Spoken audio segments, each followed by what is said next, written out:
Welcome to the College Football Survivor Show, where playoff survival is always on the line. Here are your co-hosts, Doug Lesmerises and Shehan Jeyarajah. And we're back. Thanks to you guys for joining us here on the College Football Survivor Show. We want to make sure we direct you to the Apple Podcast show this week, which we just recorded, by the way. We're doing this back-to-back on Tuesday morning. And we decided who were the sure thing teams in college football for 2022. We've been doing this podcast for a year now, Shehan. We started, the first episode dropped July 14th last year. We have done 104 episodes, about half free, a little more than half free, half for Apple Podcast subscribers in those 52 weeks. And what we started with a year ago was Ohio State, Alabama, Clemson, and Oklahoma. They had taken up 20 of the 28 playoff spots. They were sure things. They're in. And then we added teams to the discussion during the course of the preseason. We had to set the new foundation, the new framework for that discussion this year. And we did that on the Apple Podcast show this week. If you guys want to subscribe to that, it's $2.99 a month. You get 4 episodes a month. As part of that, you just go to Apple, you subscribe. You guys know how to subscribe to stuff on Apple. So we'd love to have you be part of that. But today, what we're doing on this show, Shehan, we are making our perfect college football playoff committee. There are 13 people on it. The way it works right now, right, is that it's an AD from each of the Power 5 conferences. Then, as it stands right now, there are 3 other current ADs who are part of it. So 8 of the people of the 13 for this year are currently running college athletic departments. And then there are 5 more people. There's always a media member, a former media member. They're always like adjunct professor somewhere. Do you know what adjunct means, by the way? I think that it basically just, I don't know what the word means specifically, but, just basically it's somebody who they don't want to have to actually pay. Yeah. No, I'd want to be one of those. I don't know how you get to be an adjunct. I'm kind of surprised that you're not. So am I. There's a college in my town. I could walk to a college in my town, and they haven't adjuncted me. All right, yeah, no, come on. We gotta step it up. I feel like for me, I'm so mad that Baylor doesn't remember me enough, and so or Baylor journalism, Baylor University definitely remembers me when they're asking you for money. That's the only time they remember me. But and I'm like, listen, I went to journalism school. I don't know about all that. If you go to journalism school, your college should just send you a $20 bill every month and be like, we hope that you're eating. So yeah, no, you'll be adjuncted. They'll adjunct you someday. It might be too late for me to be adjuncted. So I would still like to be it. So there's 8 current ADs, a media member. It's Kelly Whiteside, who used to work at USA Today. And then there are 3 former players and a former coach. The former players are Rod West, who was a linebacker at Notre Dame, John Urschel, who was a lineman at Penn State, and Will Shields, who was a lineman at Nebraska, and then Jim Grobe, the former coach at Ohio, Wake Forest, briefly Baylor. He's the former coach on there. So that's their group, right? And the 5 ADs who represent the 5 power conferences, that's a must. The media member's a must. And then I think they kind of wiggle around with the rest of that stuff.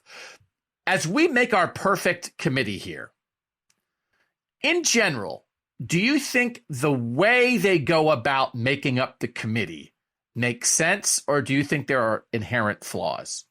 I think that they generally do a good job. I will say, big picture, I've got a question. I mean, how do you feel about the fact that so many people on this committee are, like you mentioned, actively running college football right now? It feels like a weird conflict of interest, right? It is insane. Yeah. It's ridiculous. A, because it's a conflict of interest, and B, because their other jobs are very important and very busy. And while these athletic directors are supposed to be administering the soccer teams and the swimming teams and the tennis teams and the wrestling teams and the fencing teams, they're watching college football games in conferences they're not even part of because they're trying to get a handle on who they should vote 23rd in the poll on November 16th. And if I was the president of a university, I would tell my ID, you're not allowed to do it. You have too many other things to do. You don't have time for this. I think it's ridiculous that current athletic directors are attempting to do their full-time jobs and also study college football enough to know what they're talking about. Right. I understand why they're doing it, because it's their thing and they don't want to let it go. But Shehan, we lived in a world where for decades and decades and decades, a bunch of sports writers sitting around voting in a poll decided who the national champion was. Now, also, there was a coaches poll, but they trusted sports writers before. And then they were like, no. We're going to make this group that has one sports writer. And I'm not saying sports writers are the end all be all, but I don't think current ADs make much sense. It's a weird position to be in. A lot of like competing conflicts of interest too, right? Because you maybe want to rep your conference in some ways. You might. I mean, one thing that especially early on, and again, as you guys know, I was at Baylor in 2014 when all of that went down. But like, one thing is too, like the way that you make up that room also values different things based on what the committee's made up of, right? So like back when Baylor was really good, people were like, well, they're an offensive team. Real teams play defense. And, maybe that's true. But, like, is Iowa better than – I don't know. I think that it's worth having that kind of discussion instead of just going in and assuming things, right? And if you have more people from Big Ten country, you maybe have people who value running the ball. If you have more people from the West Coast, you value passing the ball. There's a lot going on here. And I feel like so I think for me, we'll obviously get into this.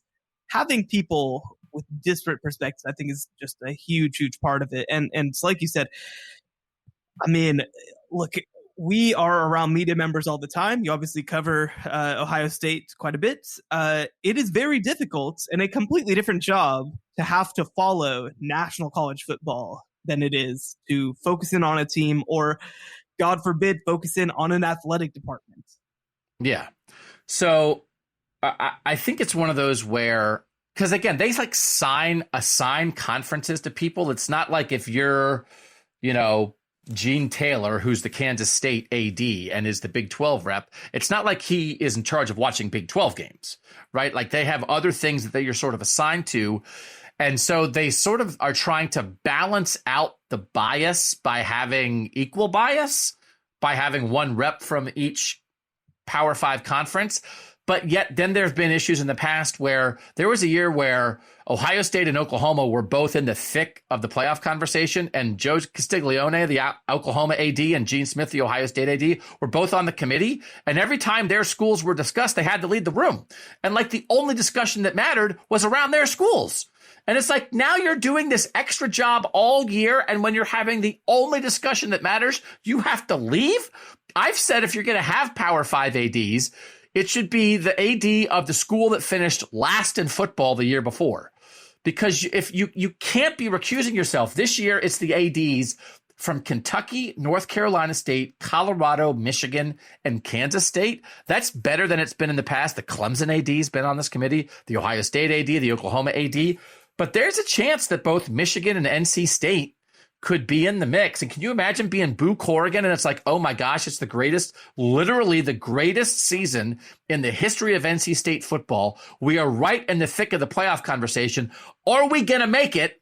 And I have to leave the room so there's no ACC rep in the room when our fate is decided. What are we doing? Why is Boo Corrigan should recuse himself tomorrow and tell somebody from a terrible ACC team, like, I don't know, Clemson, to go in there and you. That's from the previous show. If you guys go listen to the Apple show. So go the Rutgers AD should be on this thing constantly. So the Kansas AD should be on this thing. So there's a lot to it that makes not a lot of sense. And there are a couple things so beyond that, I think what you do want is people who view football different ways and have different backgrounds in the game. And I don't think they have enough of that. And then I also do think, though, you need a mix between sort of nitty-gritty experts about certain areas of football, which is where you get into like former players, former coaches. And I do think they deserve to be a part of it for sure. But I also think you need synthesizers of information. And that actually, I think, is where ADs come into play. because ADs, a lot of them did play college sports, but some of them didn't, and some of them didn't play at the highest level, right? And so you don't have to have done it, but you have to, in a world, you have to be able to surround yourself with smart people, take in all the information they offer you, synthesize that information, and make a decision. And that, I think, is an incredibly important part of this. And I think you need almost of these 13 people, you need some presenters who will say, I think this, I think this, I think this. Then you need some synthesizers who take in the different forms of presenters. And then those synthesizers represent to the presenters, well, I've heard this, I've heard this, I've heard this. So I think this. And then somebody who has a certain viewpoint says, you know what? I look at football this way. I don't think about football that way, but the way you've synthesized the information has helped me. And you create a loop there. I think that's the ideal situation. So I do think they have a mix of experts and synthesizers with the former players, former coaches, and the current ADs, but I still think it could be better. I still think it could be better. Do you think it could be better? They could get a better group of 13 people.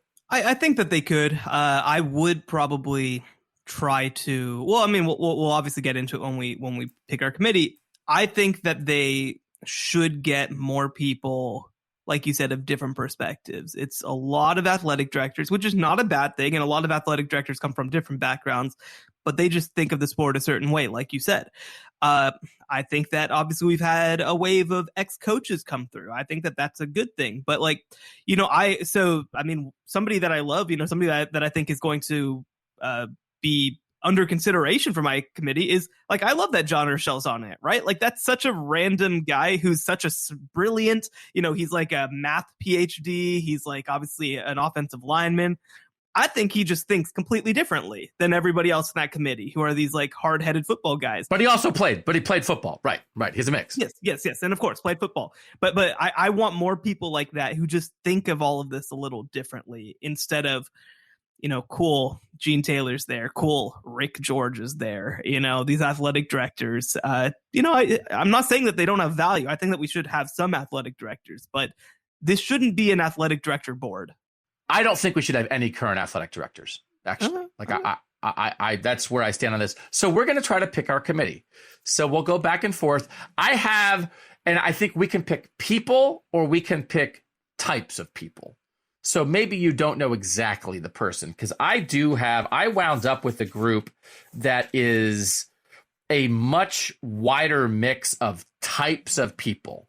And I'm not going to get them all on our committee here, because we're going to be a balance. We're going to work together, Shehan. And I do think that we should try to identify an example of, if we think of a person, then like a type of person. I think we should try to think of an example. All right, quick break. We'll come back and start creating the perfect college football playoff committee. Actually, it's the college football playoff selection committee, because they're selecting things. So it's the CFPSC.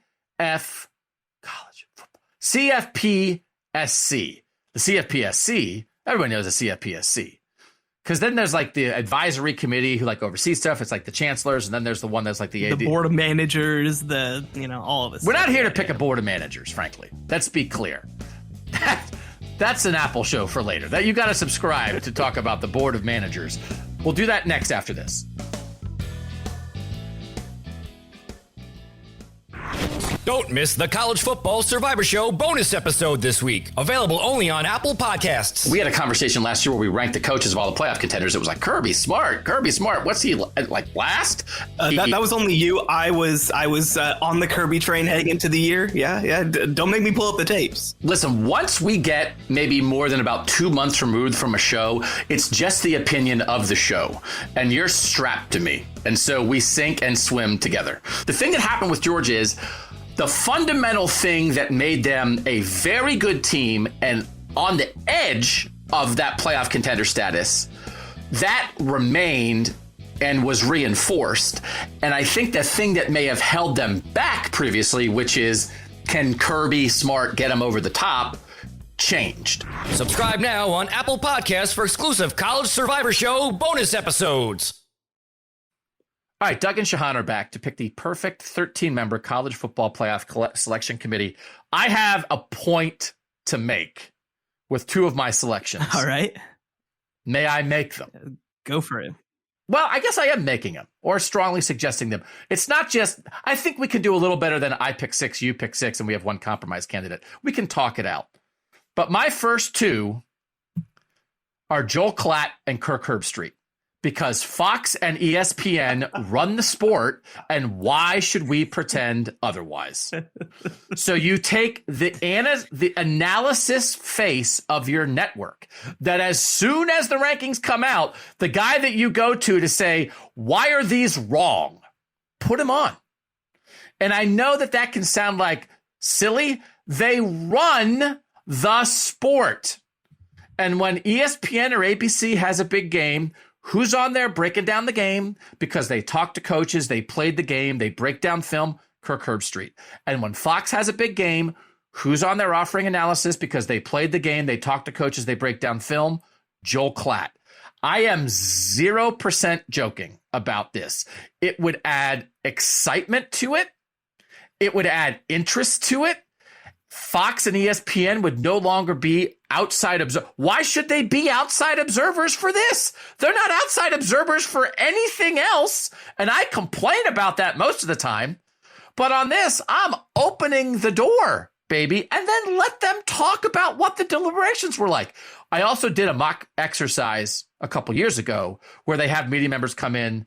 They come to Texas. You go through it. Joel Klatt was there with me when I did it. He does not like the process. He thinks it's all nuts. He thinks it's all crazy. So put him on. Like, he'd be great. And I've had some issues with what things Herbstreit has said in the last year, but he'd be great at this. Put him on, completely serious. No, I think that the one piece that you'd want if you got these two guys on is you would want more more ability for them to talk about it, right? You would want to write in the idea that these are college football voices, and so putting them in the room and then putting them on TV but muzzling them about this process is silly, right? So, but no, I mean, now obviously right now Fox is not part of this process. It's an ESPN production through and through. But, obviously I think in 2026 we're probably going to be in a world where those two are the guys. So, no, I think they do make a lot of sense, just from a profile perspective. Obviously, both former players. They are from different parts of the country. I obviously, at this point, I wouldn't consider them because on my list, I do want to include a rep from the 5 major conferences. I don't consider these guys as part of that. I think that they're the TV guys more than that. But one is from the Midwest and one is from the Colorado, right? So I think that's cool to get some people from different backgrounds and perspectives. And also, by the way, 2 former quarterbacks, and we're a little lineman heavy on the former players right now. We don't have, for real. Yeah, totally.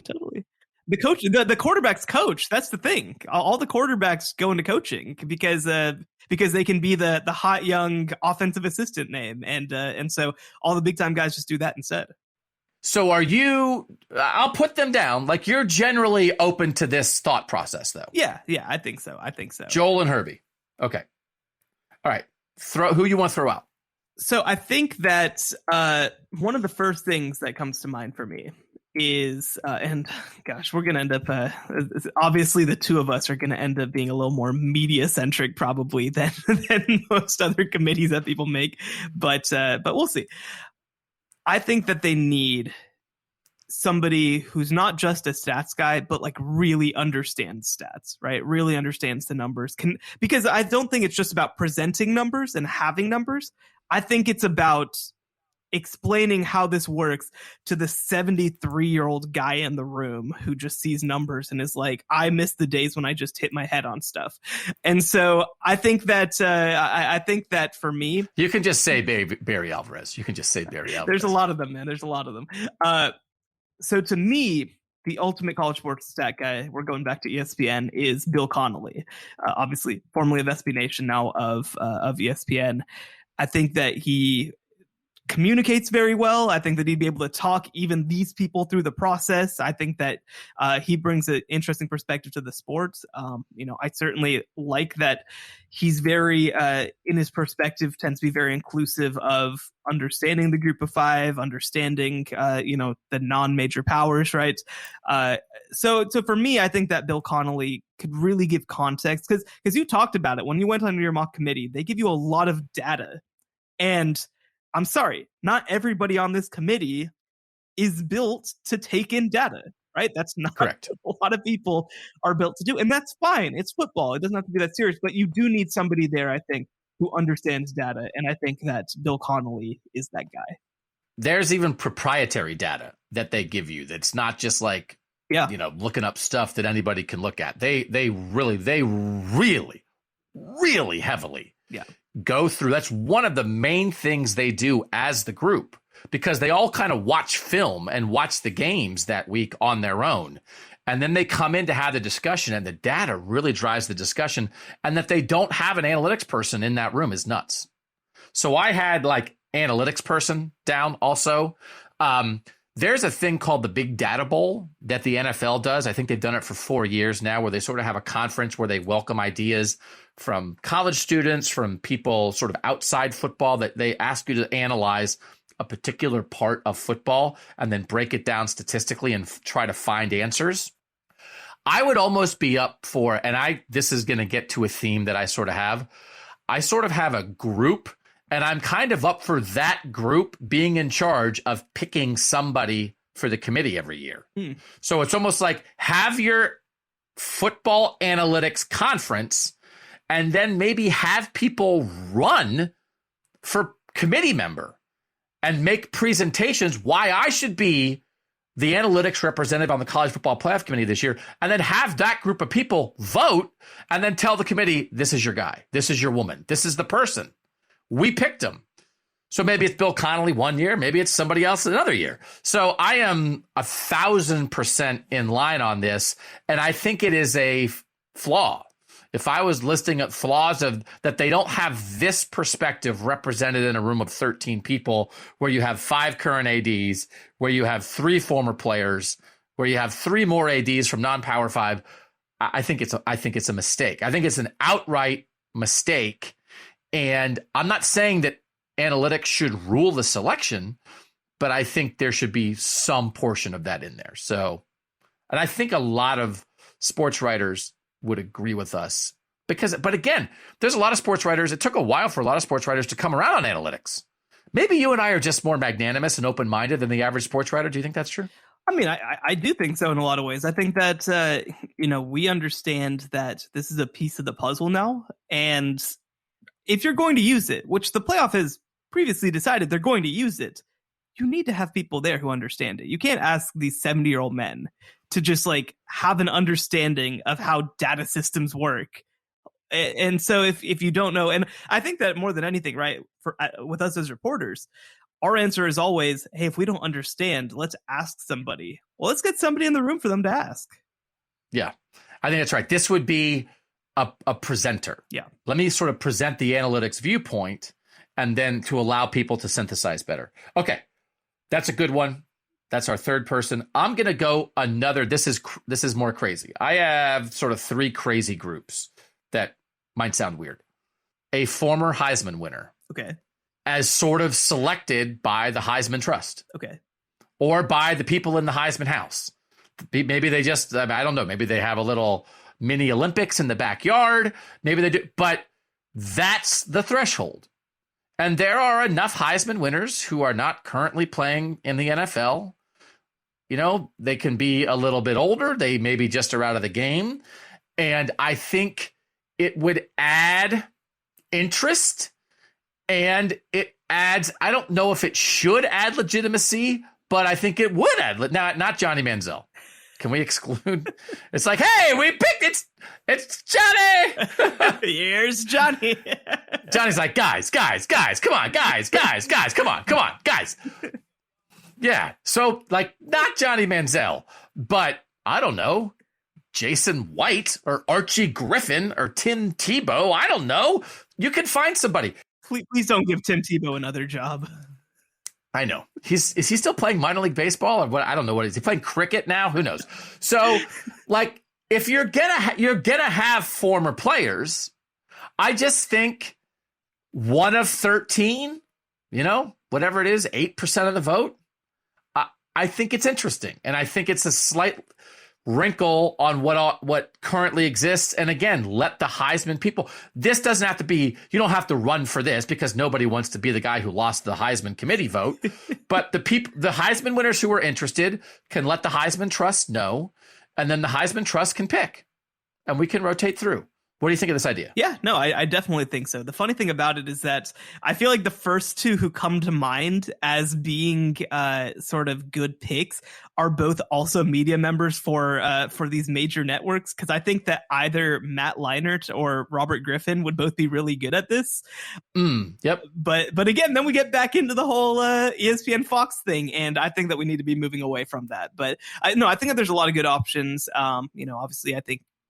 Certainly, I would like to get more player representation in the room, right? And especially players who aren't just, I don't know, not to hate, but like not just the quarterback at Alabama or something like that, right? I want to get people who kind of have different perspectives of college football, came up different ways, and so I think that definitely trying to get somebody in the room with the Heisman background, I think makes a lot of sense. Do you want to pick one of these guys who would maybe be your first representative?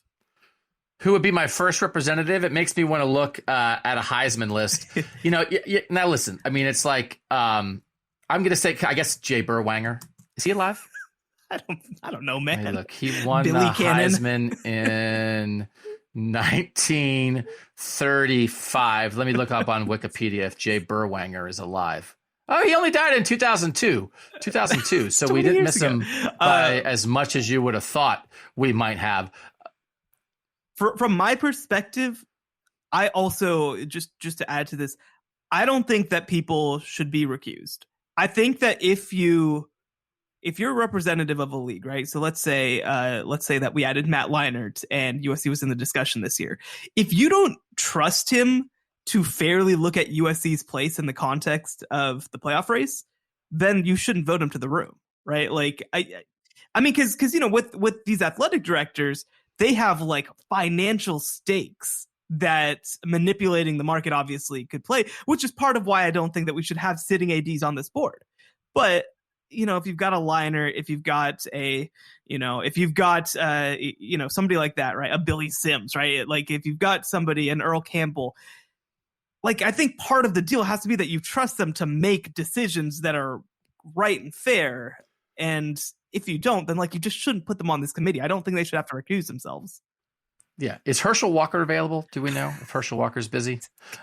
Let's go with either you pick of these two, Barry Sanders or Bo Jackson.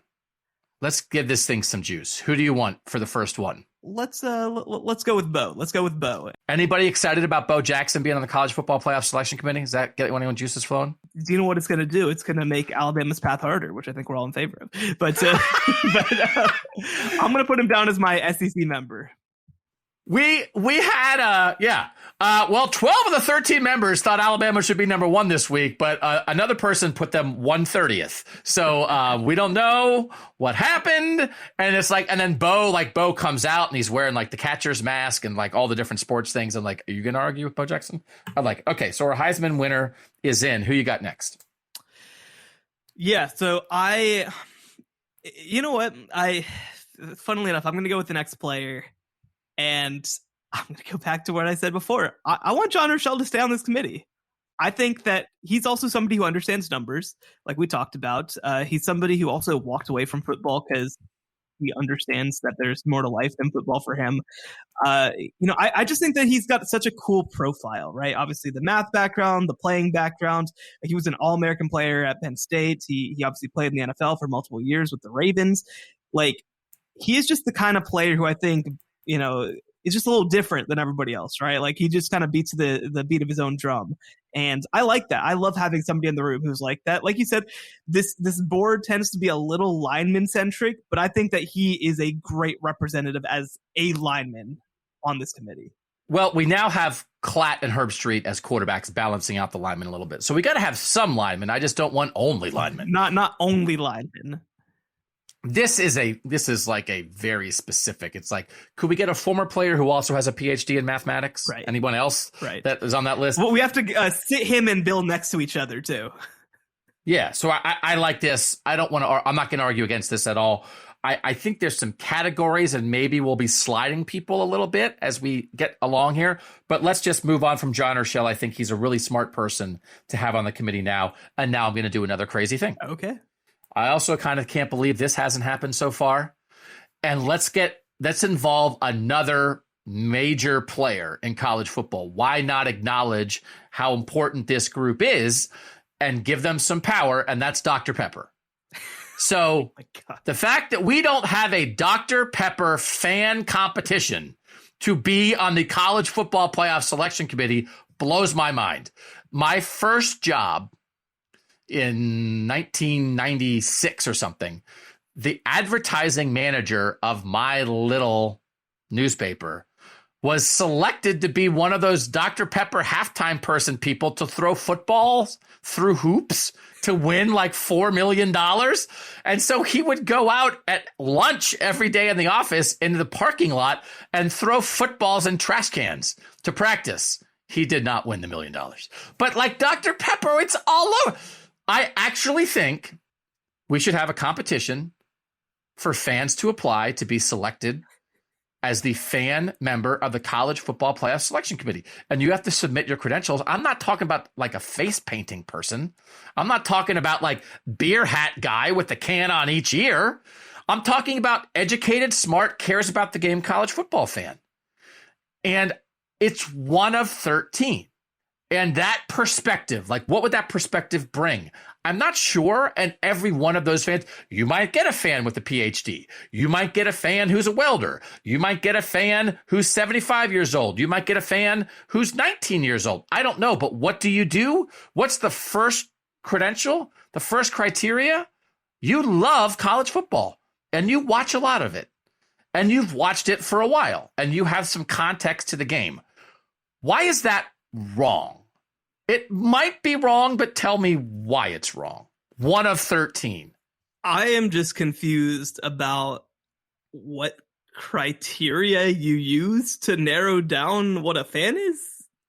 Because how do you measure anything? You have people send in, I don't know, you fill out an application and then I'm an intern. You have an intern go through and you pick out the best 100. What's the criteria for the intern?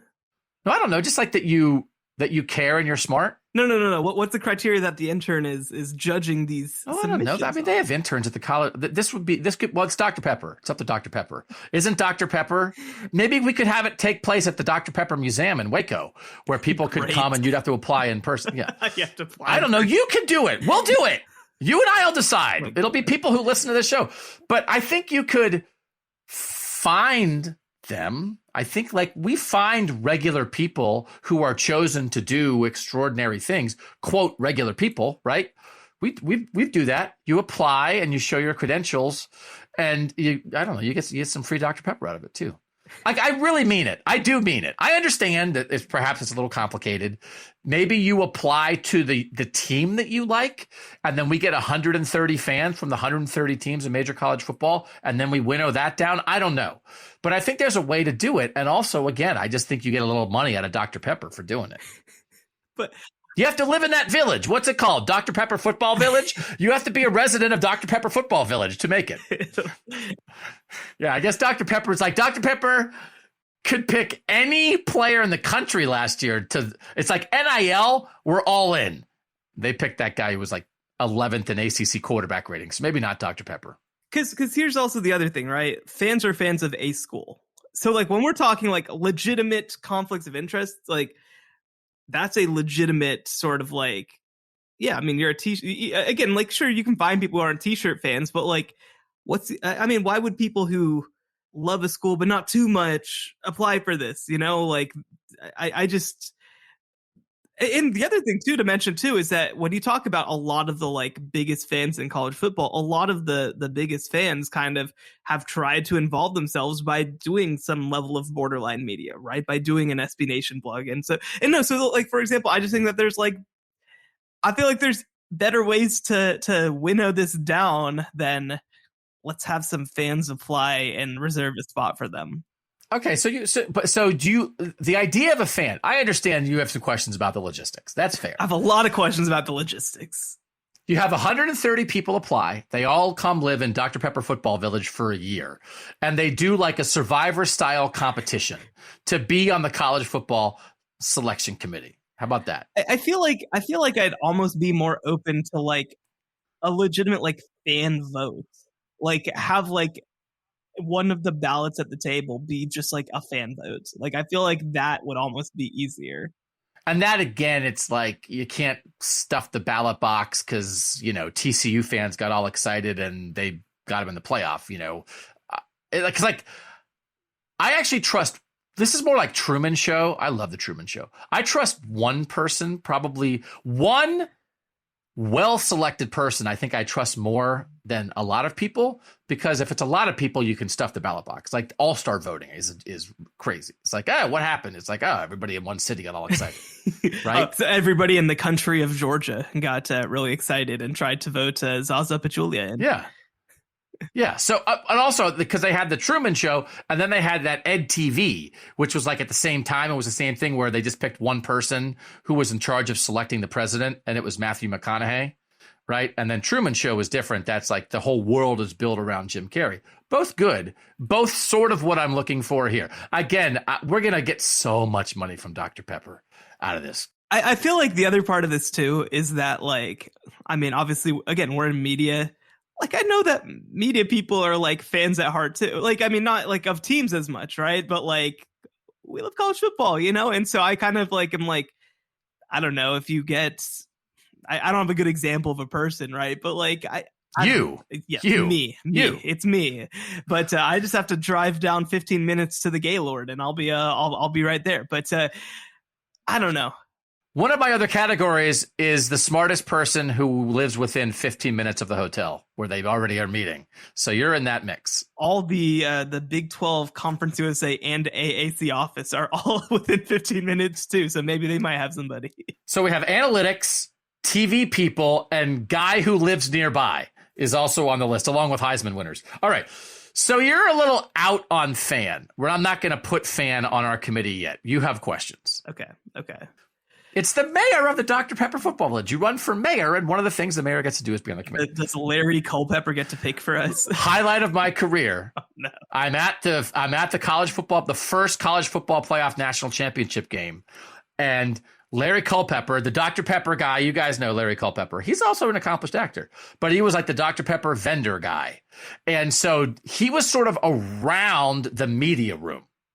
And it was sort of like, do people want to interview Larry Culpepper or what's going on here? And so I was there with the two people who I was covering Ohio State with at the time. And we did a lot of stand-up videos at that time where it's like, hey, here we are. We're covering Ohio State versus Oregon. And so what we did, they were like, hey, does anyone want to talk to Larry Culpepper? And we had him walk through one of our stand-up videos shouting, Dr. Pepper, who wants Dr. Pepper? And highlight of my college football journalism career. You're out on fans. So just to be clear, I like fans. Shehan hates fans. Shehan, who do you want to nominate next? So I feel like we've got a Big Ten rep in John Urschel. We've got an SEC rep in Bo Jackson. Yeah, it gets interesting from here, I feel like. I do think that we have gone very player centric so far. I feel like we could probably use somebody who has more of an administrative background or somebody. See, here's the question too. Okay, just to take a big picture. I mean, do you feel like conference people, right? I mean, like, I'm not saying the commissioner or something like that. Like, how much did you consider somebody like that? Somebody who's like from a conference office or somebody who is in charge of football stuff over there? Like, because I don't know.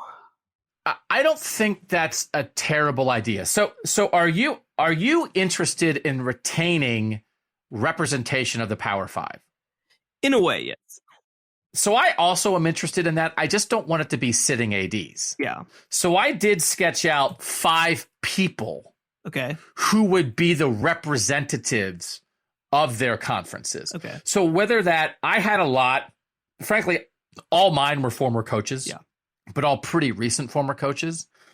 But I think there's room for that person to be a former player. I think there's room for it to be the conference administrator in charge of football. Like it shouldn't be George Kliavkoff, but there's somebody at the Pac-12 office who watches a lot of football, or who as part, listen, the conferences have enough money that they could almost hire someone to be there. Oh, what's your job at at the conference, at the ACC? It's like, oh, I'm the committee guy. Yeah. I'm the committee woman. That's what I do. And I got paid for that. And what do you do all? I watch football. Yeah. And then when it's not football season, I do other stuff.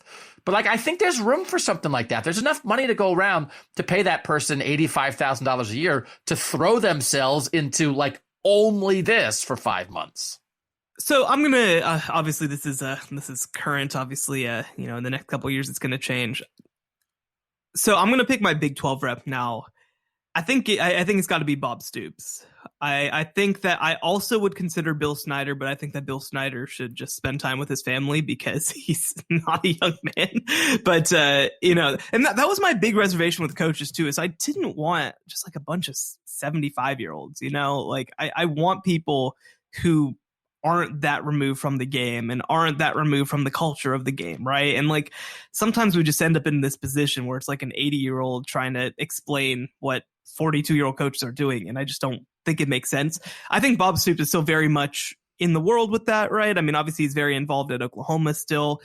He's coached at the highest level. I think he's a smart football guy. He has experience, by the way, in 3 different conferences, playing at Iowa, and then obviously coaching in the Big 12 and coaching in the SEC as defensive coordinator. So I think that Bob Stoops makes a lot of sense. I think that he adds a little bit of an authoritative voice in the room, which I think will benefit from. But yeah, so for me, obviously this will have to change once Oklahoma moves to the SEC. But I think that he kind of can represent that mid-America part of the country.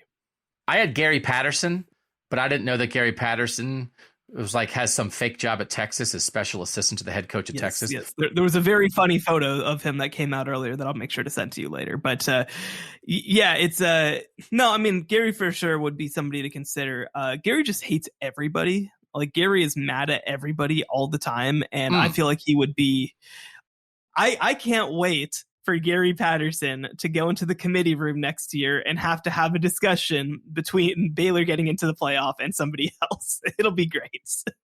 So I like the idea. It's like a recently retired coach. Like I'm on that pathway as well with a couple people. And I'll actually throw out one now sort of in this vein. I have Chris Peterson for the Pac-12 for this. Oh, that's perfect. I think that's absolutely perfect. So like we're continuing on that vein. I think what we're trying to do is get representation from conferences that isn't a current AD and is a little flexible. So we're counting Bo Jackson as the SEC rep because he's the Heisman guy. We kept John Urschel. Now we've gone coaches with Stoops and Chris Peterson. But I think we're looking for a greater mix of the representation, and I think we're going to wind up with something better here. So you're okay. I'm good with Stoops. You're good with Chris Peterson, former Washington coach. Yeah. I think that that's perfect. I think that he's representative of the Pac-12. I think that obviously he knows the league very well.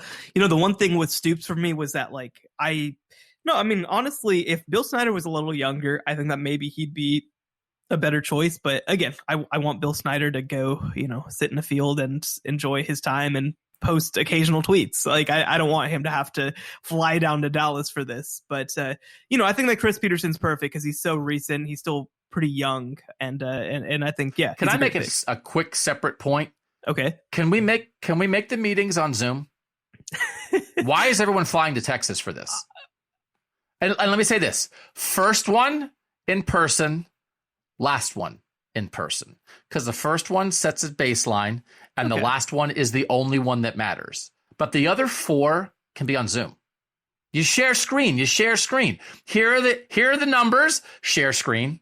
I don't really know how to do the share screen, I guess you hit the button that You're says share only screen. 47. These people. No one's putting me on the committee. But also, there's a tech guy. There's a tech, somebody the tech somewhere person. else. No, but obviously we can work it out. I think that I'd be okay with that as long as I think that first week of meetings needs to be like a week of meetings. Like it needs to be like really being around each other a lot so that you like actually get to know the dynamic, so that you actually get to talk the football. No, trust falls. I get it. Trust falls. Team building exercises. Yeah, because I don't know, man. I hate Zoom calls, but I think this whole podcast is on Zoom. I'd love to do it in person, but you live in Ohio. I'm over here grinding by the college football playoff offices, and there you are. I mean, I do a gazillion podcasts. I did one in-person podcast like 2 months ago, and I got comments from people like, oh my God, the sound was terrible. It sounded like the other people were down the hall because we were trying to huddle around one microphone.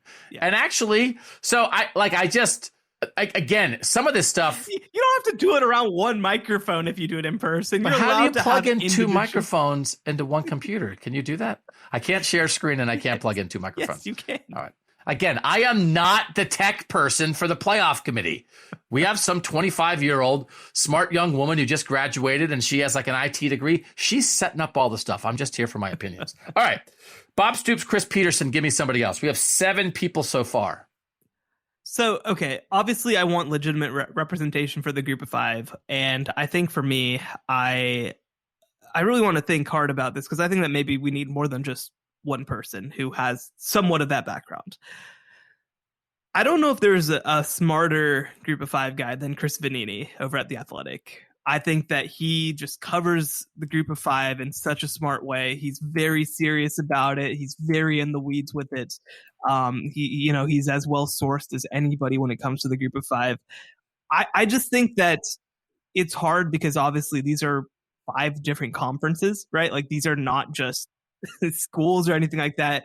And so I think that you do need somebody who has who has perspective, who has breadth when you're really trying to provide legitimate representation for them. And so, you can put the Wyoming AD like they've got right now, but like what good is the Wyoming AD doing for Houston making the playoff next year? So, for me, I like it. Yeah, I think that Chris Vanini is somebody who really crosses a lot of those. And by the way, he does live up in just north of Dallas, so he is within commuting distance. Too many Texans. We can't have too many Texans. How many are we at right now? I think only one. I don't know, but only one. I think. I don't know what people. I mean, I just know how you get. Okay, so Chris Vanini, group of 5. I think that's good. I'm gonna let me throw out another media person then, because I'll tell you, there is nothing, and this is I've been doing podcasts since 2015. There is nothing that people like more than media people talking about media people. It is very relatable. It grounds the discussion. I want somebody who sort of understands the dynamics of the committee itself. I think that's another lens. They know the sport, but they also understand the committee. This is both a football lens and a synthesizer lens and the way maybe personalities work in the room or whatever. And I'm not sure there's anybody who better understands that through their coverage than Heather Dinich of ESPN.com, who has covered sort of the debates and the committee things for years. Now you can find other people too, and you probably, we could say Dennis Dodd because he works with you, and I don't want you to get fired. We probably have to have a CBS person on here at some point. It's a specific thing, again, that it's not only do you know football, which Heather does, she was just the Football Writers Association of America president, but then you also sort of understand how the committee works, and you've talked to people about the committee. I think that just like analytics would be valuable, just like former coaches valuable, just like former players valuable. I like that kind of synthesizer. So that's a specific lens. It's almost like a committee expert who also knows football. Do you know what I'm saying? Yeah. No, Heather's great. Heather's very smart. I think that you do a great job in the room. I feel like the way that you described that kind of like broke my brain a little bit, because it's like, you want somebody in the room who understands what it's like being in the room, which you learn from being in the room. Correct. So like, no, you got it. Yeah. I almost feel like the way that you described it would like make more sense as like her being a consultant in the room, or like her being executive director, for example. I feel like that almost makes more sense. Well, like Bill Hancock's the executive director, and Bill Hancock like understands all of this, and like I think he picks the people to be on the thing. So like, yeah. So, okay. So you're a little iffy on whether it's almost needed, because if your expertise is understanding not that Heather's not qualified, which she certainly is, but is this specific expertise really at the top of the list? Yeah, I think that would be my question, because like you said, she has as much, if not more, understanding of the committee and the process and the dynamics than anybody in all of college football. But, part of this would be that we're creating something new, right? We're creating something that isn't beholden to traditional dynamics, I guess you could say. And so I wonder again, I feel like Heather would be a great executive director who could kind of help shepherd people through the process. But I mean, I think that she's somebody who's worth considering based on her football reporting acumen alone, because she's really, really good at that. Yeah. Also, don't want 13 dudes. Yeah, no doubt. All right. So we'll hold off on that for now. We still have 8.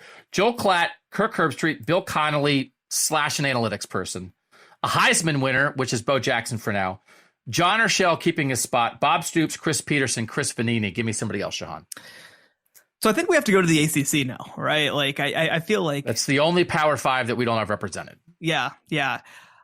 So I know that obviously we've talked a lot about not having athletic directors and not having people in the sport on there, but I'm going to go back on that. I'm going to go with Nina King from Duke as the ACC representative. She's their athletic director over there, and so I think she'd do a really good job. Obviously, a lot of her job is to understand basketball, but I think that having somebody who's a voice in the room who kind of straddles a couple of these different lines, I think that's something that makes a lot of sense. And like you said, I think that she's a very, very smart athletics mind, and I would like to have a couple different perspectives in the room. And, as a Black woman, I think that she would be a great choice.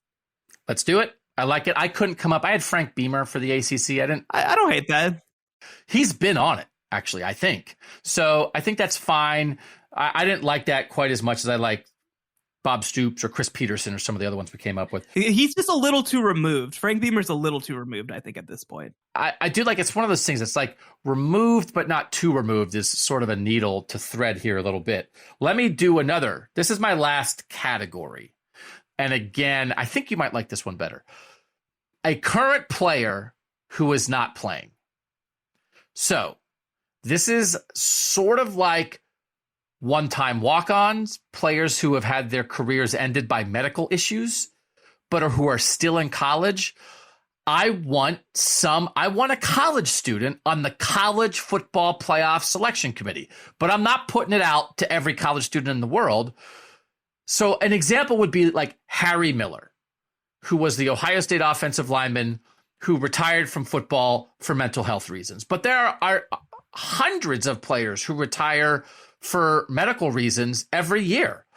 And to give somebody like that an opportunity, someone who's given their life to the sport and had it taken away, and now you say, you know what, let's open up an opportunity, and we value your input.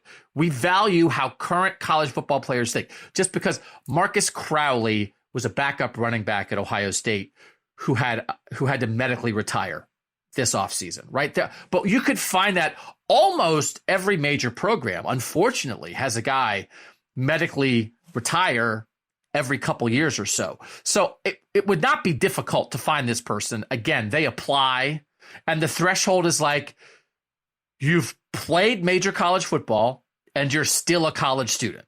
Now, maybe you're getting your master's or whatever, but that's the category. What do you think? So I like the idea. I wonder if the move, though, might be like doing some sort of fellowship where once somebody's eligibility is up, like then having them do another year. Have the college football playoff selection committee fellowship? Yeah. And it's open to an ex-player, and it funds another year of education. Obviously they could get but it's more about the gesture, and then that person be on the committee. So they're a year removed from college football, but very much still there. like we talked about the conflict of interest with athletic directors, like having somebody who is like actively sort of in some way or another still maybe even on a team, that's kind of wild to me. I think that having somebody who's a year removed and kind of letting them be their own thing, but still have a lot of ties to college campuses and to the sport, I feel like that might be the move. I love it. That we're funding the fellowship. You're responsible for studying football. There's other things we can do. Yeah. There can be other things that you learn, statistical analysis. Make it part of an athletic director track, set them on that sort of deal. And then the second half of the year, you can really focus on that. But this is part of your focus at the beginning of the year. And it's required that you have to have been a college football player in the last 3 years or something. Yeah. And you apply for that. I love it. It's a wrinkle on my idea. I think you're right about what you said. We're creating a fellowship. That's our 10th member. 3 spots left. We'll wrap those up next on the College Football Survivor Show. The College Football Survivor Show, where playoff survival is always on the line. Doug and Shehan back. You got another idea? I want to go. I was really trying to think of somebody who would be like interesting or even maybe like amusing, because we've had Condoleezza Rice and General Ray Odierno on this tank committee, and so I feel like I want somebody who like is just way outside of football, right? Like somebody who just nowhere close, right?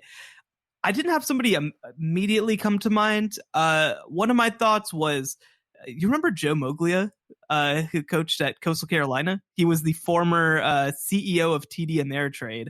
So like he kind of has this interesting perspective that's like corporate, but also college football. He retired because of health issues, but like he was really good at Coastal Carolina, and he hired Jamie Chadwell and they promoted, and it's obviously worked. I don't know if Joe Moglia is perfect for that. I'm trying to think though, if there's like another person who would make sense, who like I mean, it's funny, but like I like sort of like somebody who comes from the political world or the corporate world or something like that. How about somebody who thought they were going to be super busy with something and now is going to have more time on their hands than they anticipated? Elon Musk. Pass. Twitter thing falls through. And you're like, how about the playoff? How about this? How about the loser of the presidential election every 4 years? See, I thought when you said somebody who thought was going to be really busy and has a lot more time than they expected on their hands, I thought you were about to say Hillary Clinton. Oh, no.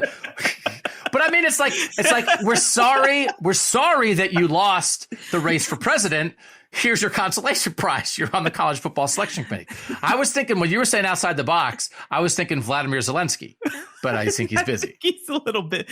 You're talking about people who, the opposite, has a lot going on and thought that they'd have a smooth ride. I mean, Sri Lanka just overthrew their prime minister. He's not doing too much right now.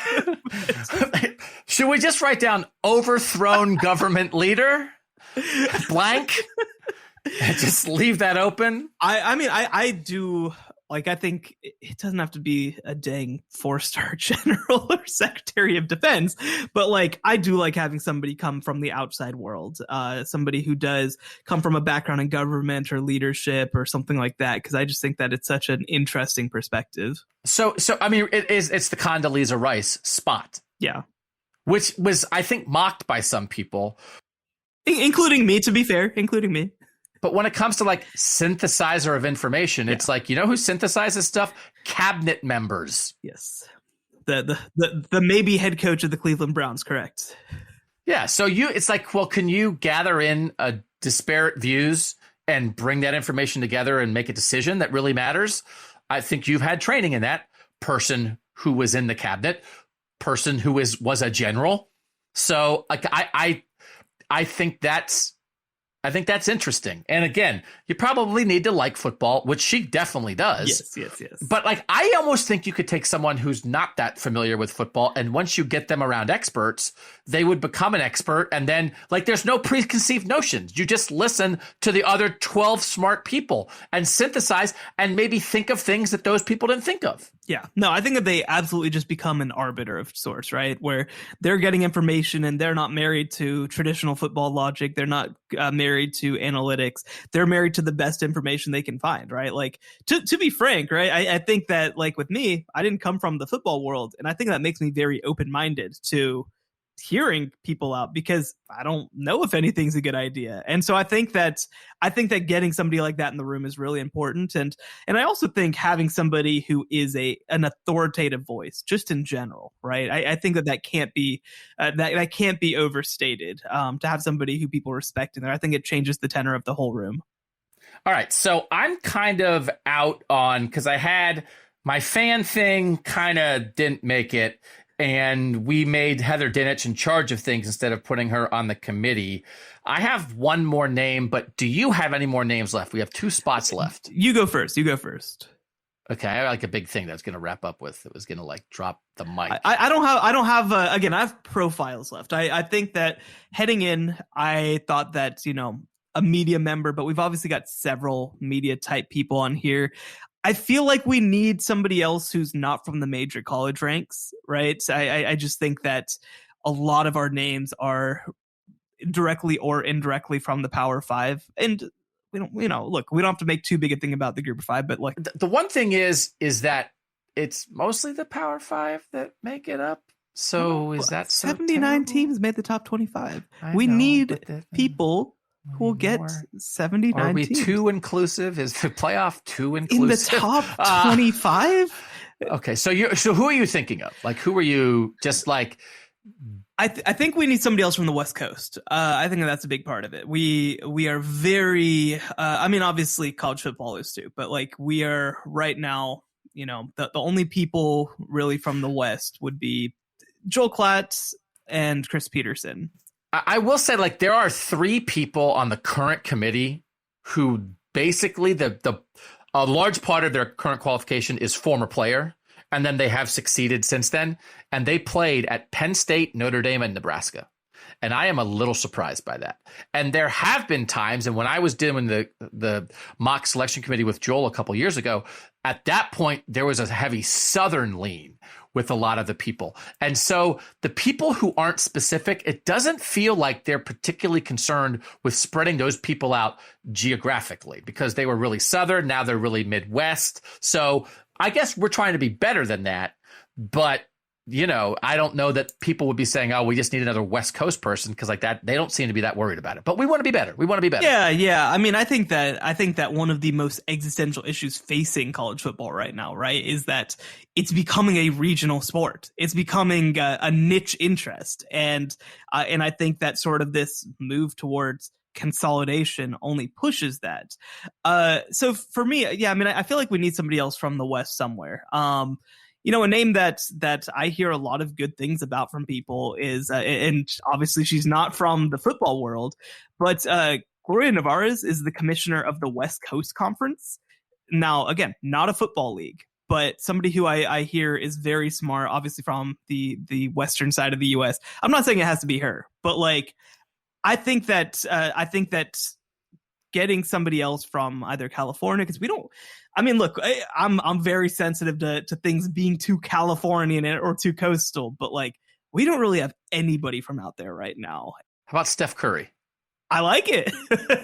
So you're saying smart California person? Honestly, right? Yeah. What's the person's name again? Gloria what? Nevarez. Gloria Nevarez. All right, we'll put her in the smart California person spot. I'm not making fun of that. I think you're trying to represent viewpoints. Yeah. And so I don't think and also that's a Big Ten rep too. California's Big Ten country now. So, all right. So I think this last spot for me comes down to 2 people. So I do think the one other specific person that I had in here as I was trying to come up with conference reps, I think you could move John Urschel, who played at Penn State, into like just smart guy, smart person spot. And if you want to go Big Ten again, I actually think this person would be good. And he does not have a lot on his plate at the moment. And it's Urban Meyer, for real. Like it's like he's in this room. He's really good at it. And here's my other candidate. This is, you decide. Unless you have a strong feeling, I want you to pick between these 2 people. Okay, for the last spot. One is Urban Meyer, and the other one is you. We're talking about media members with the national perspective. We want Group of 5 representation. You are all about the Group of 5, yet you agreed to be the co-host of a podcast that's all about the playoff. You impressed me on the FWAA All-American Selection Committee with your depth and breadth of knowledge. You know what's up in the Big Ten, but you also know the guy who's a great receiver at Texas State that should be a second-team All-American. Marcel Barbie, yes. You're young, right? Which we're trying to have. It doesn't mean that old people can't be on it, but we want a wide swath of representation. You're not biased. You're a national college football writer. So it's either you or one of the 10 greatest college football coaches of all time. Who's more qualified, you or Urban? So let me short aside real quick. So back to the West Coast thing. So one other person to consider too would be another athletic director, but I think one who's really smart and good, Martin Germond over at UCLA. He's kind of a young Big Ten AD, Martin Germond. Yes, Big Ten. Right. Big Ten AD. But so he's somebody who's really young, really up and coming. He actually was at Boston College before this, so I think he has and he was at Ohio State before that. Oh, he was an Ohio State assistant AD before that. So, and he's gonna succeed Gene Smith. All right, that's good to know. He's at the top of the list. Yeah. He's at the top of the list. No, I mean he's very smart. People like him a lot. I think that either Gloria Nevarez or if you want somebody with more football background, Martin Germond, who was actually was he a basketball player at UNC Wilmington? So I think you get some interesting perspective from that. When Ohio State in 2015 kept the JT Barrett Cardale Jones quarterback battle a secret, and we didn't know who the starting quarterback was going to be, and Urban was like, "You'll know when the guy takes the field." Like I was trying to figure out before the game who it was going to be, and the person I texted on the sideline to be like, "Will you tell me who the quarterback's going to be?" was Martin Germond, who was the assistant AD at Ohio State then, and he said no. I was like, Martin, come on, man. So he's loyal to his program. It was 20 minutes before kickoff. I was like, do you know the quarterback? He wouldn't tell me. So I am against sitting ADs. Now, we had Nina King, but I am against it generally and in theoretically, but specifically, if it's just the right person for the job, I think it can work out. But I don't think it should be that's different than hey, it's 5 sitting ADs. Let's figure out who it is. It's more about these the person. Were very specific people, right? And actually, funnily enough, if it was Martin Germond, it would be Nina King, who comes in obviously from Duke, which is a basketball centric program, and Martin Germond, who's actually a college basketball player, right? So it's actually kind of interesting the backgrounds that these people would have. They're not just the thing. I mean, the thing about both of the people that we would have picked, and again, I think that we can go with either Martin Germond or Gloria Nevarez, but the thing that I like about both of them is that they're not good old boys, right? They're not just people who are coming because their dads were involved in college football and they felt like they deserved whatever, right? That's not what's happening. So I will say we're probably not heavy enough on good old boys at this point. Yeah, we probably need to go we probably went a little too far the other way. But that's okay. We can see how our committee works for a year. And if we need some more guys who were college football coaches for 30 years, then we'll figure it out. But we have to make this final decision. I liked how I asked you to make a final decision, and you were immediately like, let me do a 7-minute sidebar on Martin Germond. And I said, no, Shehan, it's you or Urban. One other thing, Matt Luke. Matt Luke is if we want a good old boy, Matt Luke from former Ole Miss head coach, longtime SEC assistant, is an ultimate good old boy. He's been involved at Ole Miss forever, coached at Georgia on their national championship team, and he just retired. He's just I'm good. So maybe he'd want to stay involved in football in that way, and I think he could be pretty good. Okay, fine. Nobody has ever asked me to make a choice between me or Urban Meyer before. I'll be honest with that. For anything, I feel like we just are two totally different universes in every way imaginable. Yeah. You know what is the connective fiber between you and Urban Meyer? Please don't tell me. What is it? It's me. It's me. I know both of you. Yikes. If you needed, I always think about this. I mean, this is just 6 degrees. This is just 6 degrees of Kevin Bacon. But it's if you needed, I always think my wife is about to be abducted by aliens unless the aliens can talk to Urban Meyer in the next 10 minutes, right? Who would you call to try to make that happen? Would you call Dennis Dodd or would you call me? I covered the man for 7 years. Who would you call? I'd probably call you. Right, and I'd save your wife. I'd save your wife. Yeah. So so there we are. There you go. Let's get the 3 of us in a room and we'll work this out. All right, no, it's up to you. You or Urban? heading into this exercise, I wanted this committee to be younger than it's been. I wanted this committee to be more open-minded than it's been. I wanted it to be a little more representative of different sides of college football than it's been. When I look at this list, Urban Meyer just feels like an agent of chaos in that room. I don't know if I like that. He could almost be too strong of a personality. Yeah. He can be very persuasive. I mean, he won't tell Bo Jackson what to do, but like, right. I think that I think that he might be a little. I feel like we've got a very collegial room here, right? Like, I think that we've got great personalities in this room. I think that we've been really thoughtful about this. So let's put on the co-host of the podcast that's doing it to finish it off. We've been so thoughtful. I think that getting somebody, we'll have the player fellowship in the room. Yep. But I think that having somebody else who's from outside of college football, who's younger, could be a good thing. All right, it's you. All right, let's wrap it up. The ideal college football playoff selection committee: Joel Klatt, Kirk Herbstreit, Bill Connolly, or some representative of the analytics community. Bill Connolly, creator of SP Plus from ESPN.com. A Heisman winner, currently represented by Bo Jackson. John Urschel, currently on the committee, representing the Big Ten, former player at Penn State. Bob Stoops, representing the Big 12, former Oklahoma coach. Chris Peterson, representing the Pac-12, former Washington coach. Nina King, Duke AD, representing the ACC. Chris Vanini, writer for The Athletic, expert on the Group of Five. A fellowship for a recent college football player. The Condoleezza Rice, outside the box, smart synthesizer, perhaps from the political world, that spot. Gloria Nevarez / Martin Jarmond, somebody else from California who kind of knows what's up spot. And the final spot, one of the co-hosts of this pod, and I lost out to Shehan. No, but I do think like another media member. Listen, again, I think media members sometimes are terrible at analyzing football, but they are also probably better than anybody else. So it's not ideal, but I think like a heavier media mix that we went from the AP poll being gospel to now this group of 13 people has one media member, I do think is too far the other way. I again, we're in the media, but I don't know, Shehan, that like a ton of fans would think that this is ridiculous. We have 1, 2, 3, 4, 5 media members on our 13-person committee. That actually sounds more right to me than 1. And it also sounds more right than 13 of 13.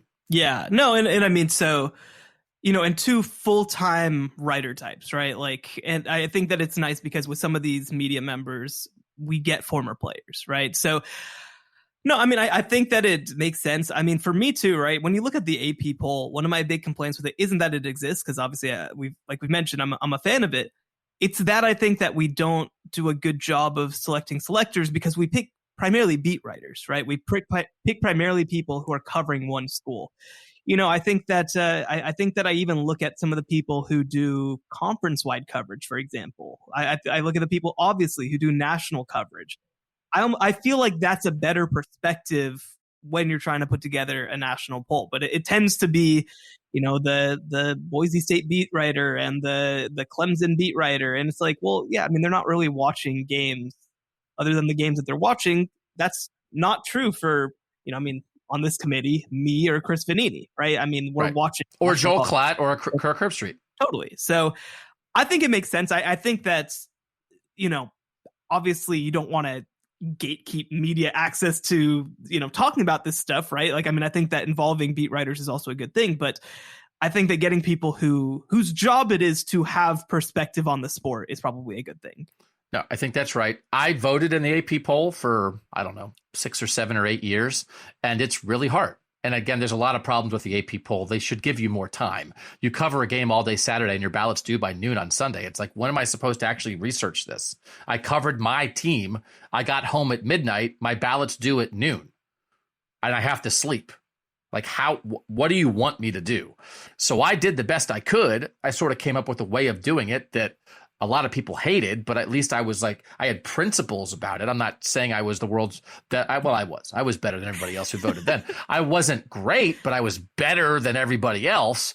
But it's a very difficult thing, but it is beat writers. That's like by definition. The guy, like, I'm no longer our beat writer for Ohio State. Our beat writer is a voter. Nathan Baird, he's one of the voters. It's like there's 3 voters in Ohio and he's one of them. And he covers Ohio State every waking hour. And then has to have an opinion on whether Arkansas should be 12th or 19th. And it's hard. It is hard. So I like our group. I like where our head's at. And if anybody from the actual college football playoff committee or the group would listen to it, I think there's, you don't have to put Shehan on. But I think there are some discussion points here that we could lean into a little bit. I did think we hit on some things with the qualifications, the type of people. So I hope that was instructive. Overall, the current college football playoff committee, and it's more about the types of people who were on it, not the specific people. You would give it like what percent grade? It's like 58% as good as it could be. It's 13%. It's 87%. What would you say it is?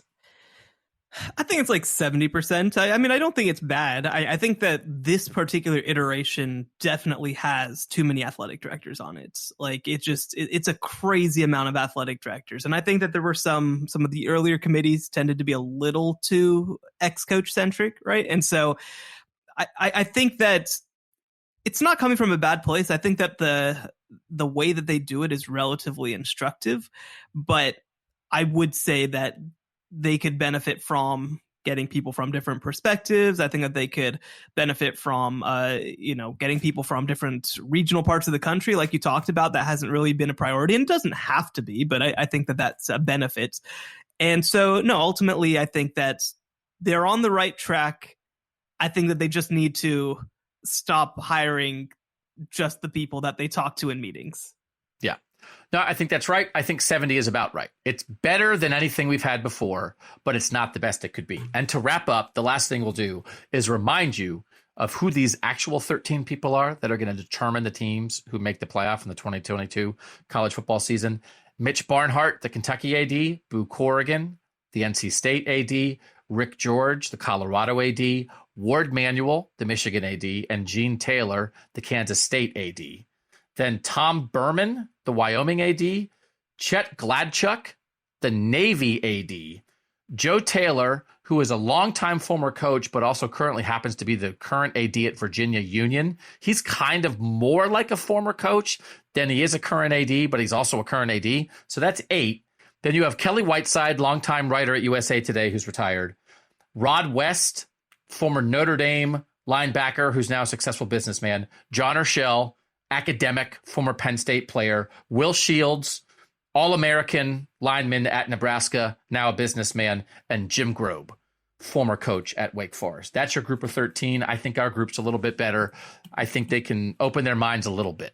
I will say, I like that they have somebody from an HBCU background on there. That's probably one thing that we could have considered. Obviously, HBCU football typically is not played at the FBS level, but I think that having the perspective can still be something that's really valuable. So maybe we get that with somebody from a government perspective. Maybe we find somebody who has HBCU connections or something like that.